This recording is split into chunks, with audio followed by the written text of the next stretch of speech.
आता मग सुरू करूयात। इथे मी 3 हाफ सर्कल ड्रॉ करून घेतलेले आहे। तिथे खाली एक सरळ रेष आखलेली आहे व हा मिड पॉइंट घेतलेला आहे। प्रत्येक रेषेला नंबर दिला आहे, हा 0, 1, 2 आणि हा 3।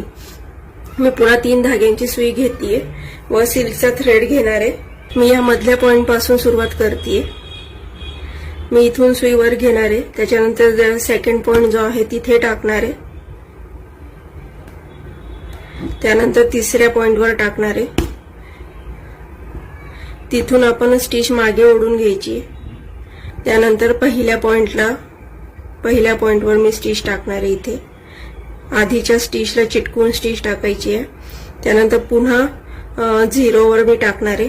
आता इथे काय होणार आहे, फक्त इथलची स्टिच प्रत्येक वेळेस या मिड पॉइंटलाच येणार आहे, असं नाही की तुम्ही ह्या रेषेवर टाकायचे।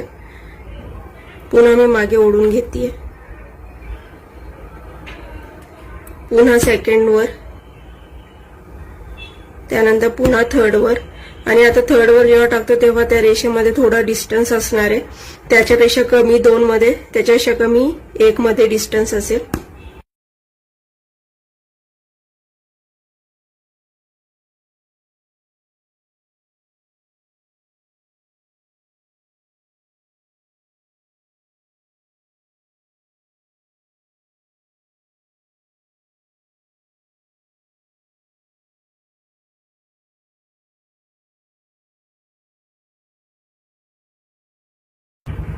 मी इथे 3 थ्रेड घेतले, तुम्ही 2ही घेऊ शकता।